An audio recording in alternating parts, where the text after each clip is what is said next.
Get ready to cook up some fun with Jenny, who's going to tell us some stories and teach us how to make traditional Native American fry bread. Hi, my name is Jenny Longy Kessler, and I am from the Turtle Mountain Chippewa tribe in North Dakota. Today we're going to learn how to make fry bread. It's a traditional food for the Indian people. In our culture, we call it bannock, and it's a mixture from different tribes and whatnot. So anyway, the kids at everyone around me, when I learn how to teach them how to make fry bread, they call me Auntie Jenny. So we'll just go by that. So I'm Auntie Jenny. We're going to learn how to make bannock, and we'll try to tell some stories along the way. So the first things we need are flour, and we have sugar, baking powder, salt. We use yeast in the north for our fry bread, and then we have our dried milk. So these ingredients came from the settlers that came to North America, and when we were put on reservations, they gave us these ingredients. And so fry bread is really a resilience food. It's helped us survive when we were on the reservations. So I don't measure things. I can try to give you estimates of how much of everything we use. So my auntie taught me how to make this, and every family has their own recipe and different ways of making it that's passed down from the generations. So we're just going to make a small batch today. So we're going to do about 3 cups of flour.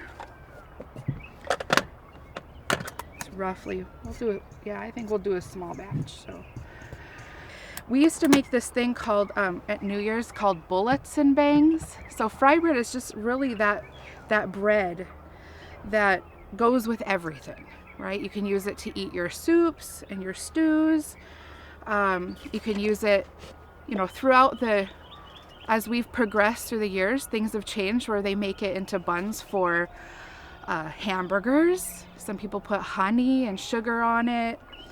It's just that really versatile food that was able to be transported very easily. So we have our flour. Now we're going to use a little bit of salt, just a little bit, not too much.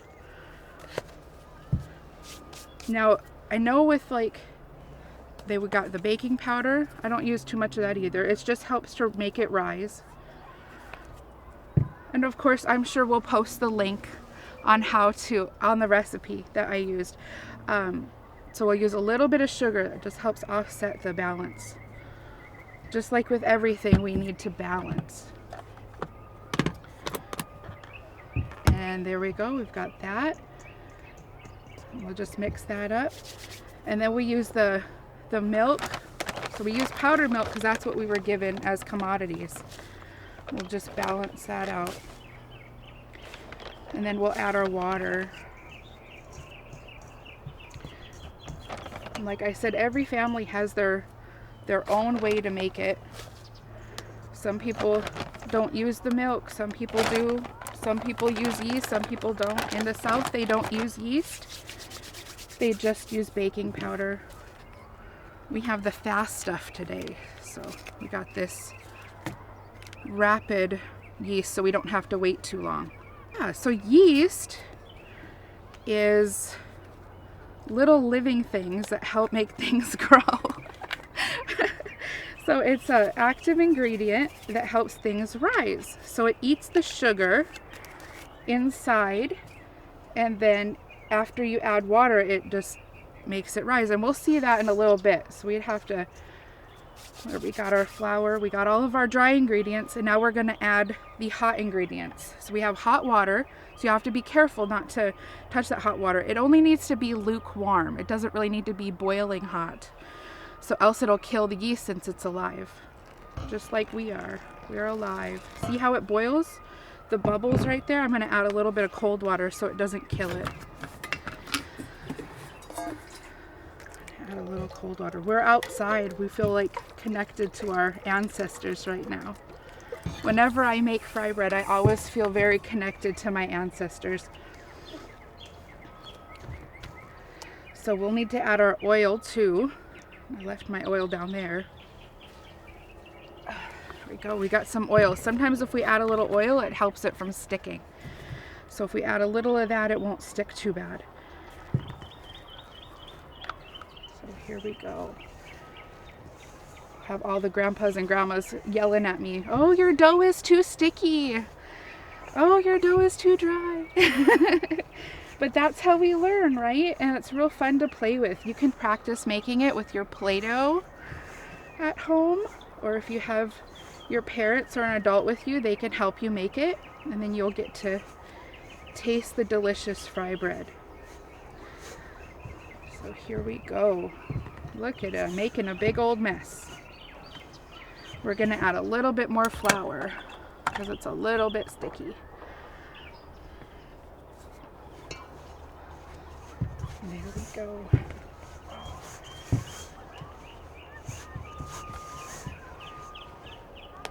All right.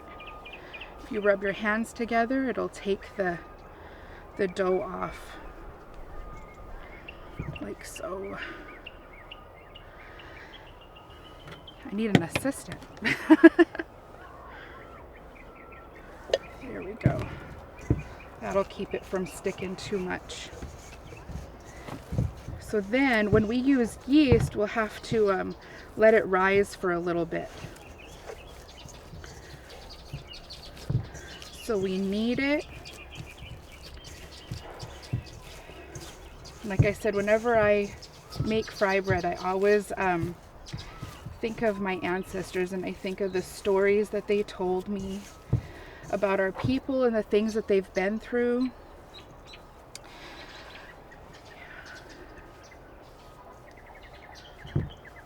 And with all the different stories and different recipes, we're all part of the same tribe of the human race. We all have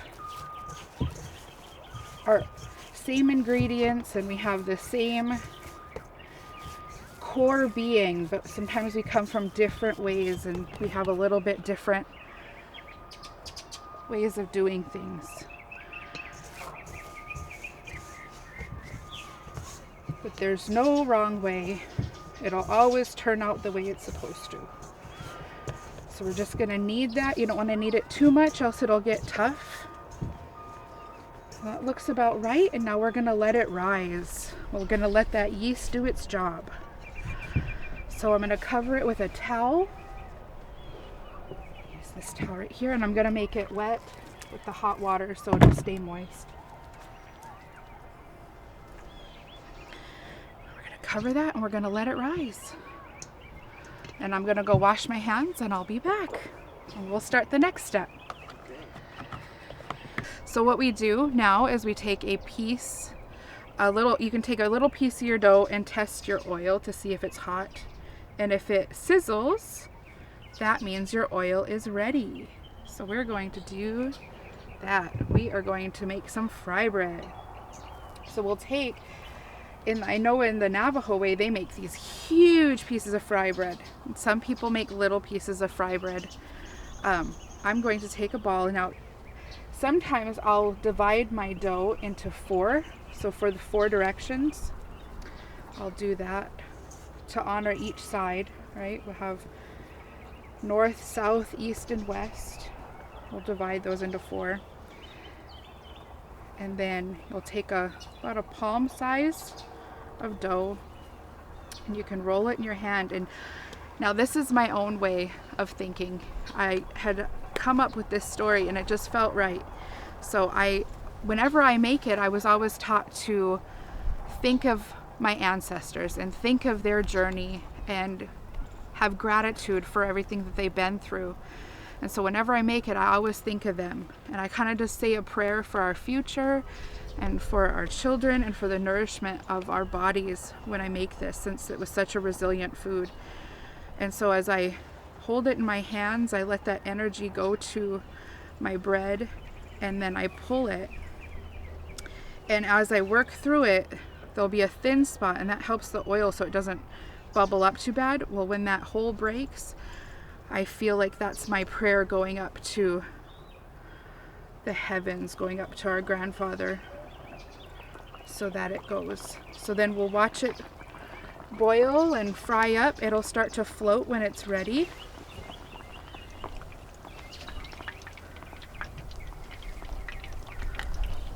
There we go.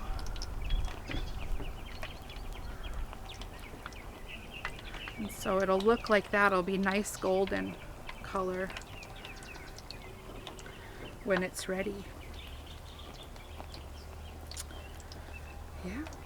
So we'll let it fry. Of course, you need a parent to help with this part because that's really hot oil. I don't ever let my kids help with this part. I tell them, I'll do the oil part, but you can make the dough. You can make the bread.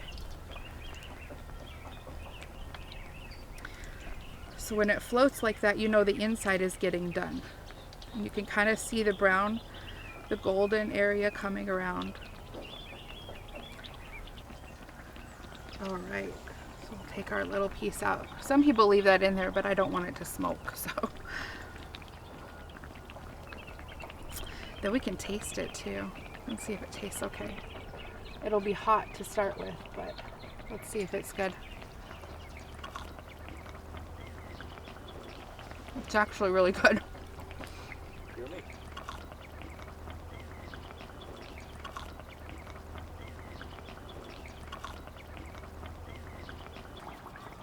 I always notice like it's hard to make just a little bit of fry bread too. So it's one of those things like in like Smoke Signals, right? There was Arlene. She, the story in that movie, they say there were 100 hungry Indians, but only 50 pieces of fry bread. So she created a miracle. Broken in half, said, calm down. I can make 50 pieces of fry bread turn into 100. She ripped it in half and fed 100 Indians with only 50 pieces of fry bread. So, yeah. Make a couple of big ones too. There we go. So we get this nice golden brown color.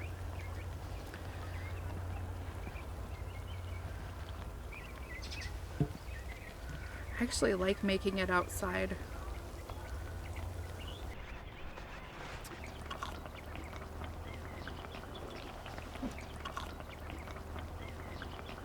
All right, look, so our fry bread is done. Nice and golden. And we get to open it up. And you'll see that nice fluffiness inside. Mmm. Just like my auntie used to make. You can, if you don't have a spoon, right, you eat your stew, you can sop up all that liquid from the stew or soups. You can, if you make them bigger, you can cut them in half and put a burger in them. You can fold them, like we can grab a piece here, we could fold it and put a taco on it. And yeah, or you put honey, powdered sugar, cinnamon sugar, dessert, breakfast, throw some bacon and eggs on there. You can eat it with anything. It's just like a piece of bread. So thank you for joining us today, learning how to make delicious fry bread. I hope you do try it at home. Remember to have your parent help you. And even if you just want to practice with some Play-Doh and make the circles, have fun with it. Remember your ancestors, honor your elders, and I encourage you to be kind to everyone. Love y'all. See?